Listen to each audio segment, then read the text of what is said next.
Close झालं की close करा. हां येस रोल.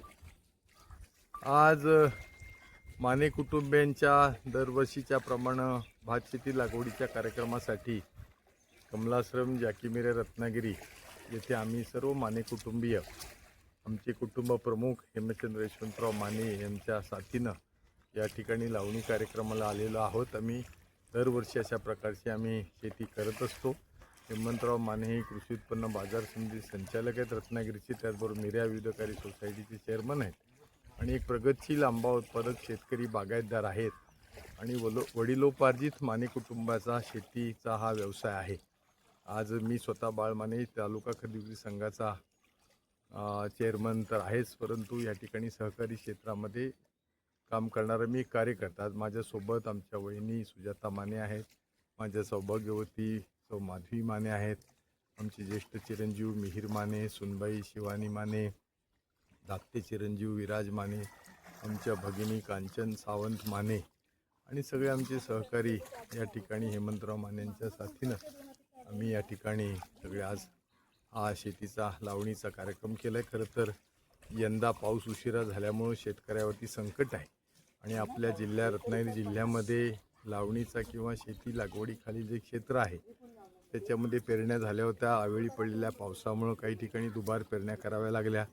ज्यांच्याकडं पंपाचं पाटाचं पाणी होतं, नैसर्गिक पाणी मिळालं, त्यांनी आपल्या जी लावणी आहे ती वेळेमध्ये केलेली आहे. परंतु जवळजवळ साधारणपणे 3 ते 4 आठवडे हा कार्यक्रम उशिरा सुरू होतो आहे आणि त्यामुळं आता लवकरच पुढच्या शनिवारी पंढरपूरच्या आपल्या विठ्ठल रखुमाईचा एकादशीचा उत्सव आहे आणि समस्त महाराष्ट्रातले वारकरी शेतकरी हे त्या पंढरपूरच्या वाटेवर आहेत. गावागावामधल्या विठ्ठल रखुमाईच्या मंदिरामध्ये सुद्धा त्या ठिकाणी छोट्या वाऱ्या सुरू होणार आहेत किंवा होत आहेत. आमच्या मिऱ्या गावामध्ये सुद्धा अशा प्रकारच्या वारीचा आम्ही एक नवा संकल्प केलेला आहे.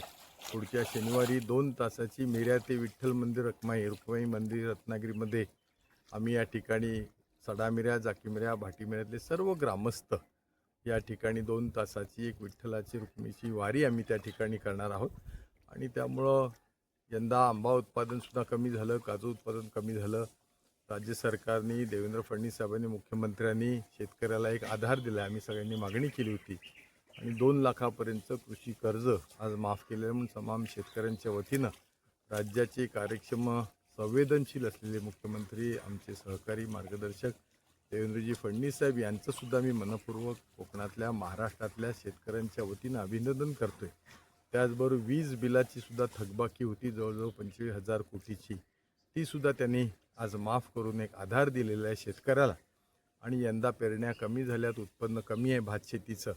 खरं तर 65-70 हजार हेक्टरमध्ये रत्नागिरी जिल्ह्यामध्ये भातशेती करतात. माझा असा प्रयत्न आहे की पुन्हा एकदा हे क्षेत्र जे लागवडीचं भातशेतीचं आहे ते किमान 1 लाख हेक्टरपर्यंत गेलं पाहिजे.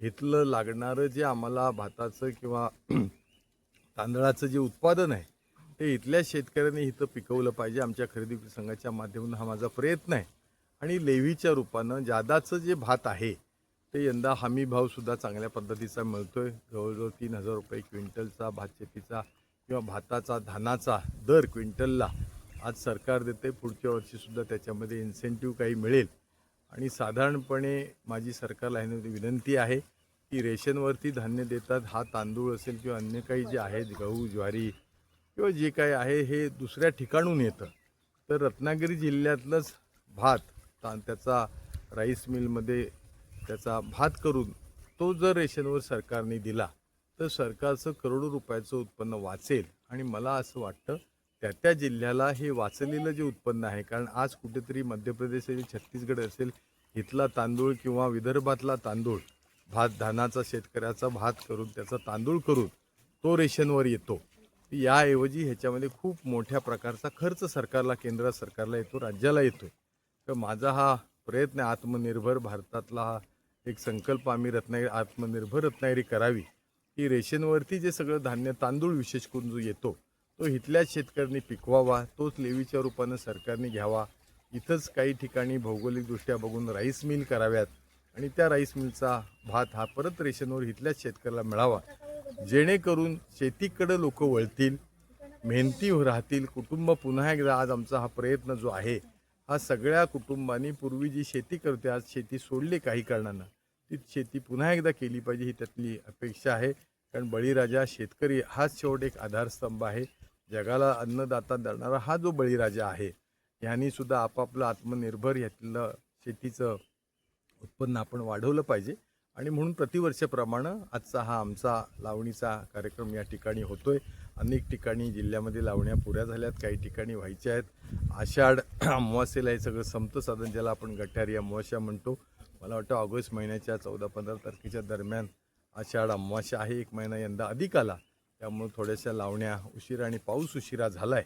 विठ्ठला रुक्माईच्या चरणी आम्ही सगळेजण प्रार्थना करतो की यंदाचं शेतकऱ्याचं चांगलं उत्पन्न व्हावं आणि शेतकरी हा सुखी समृद्ध व्हावा, अशी विठ्ठल रुक्माई चरणी आम्ही प्रार्थना करतो.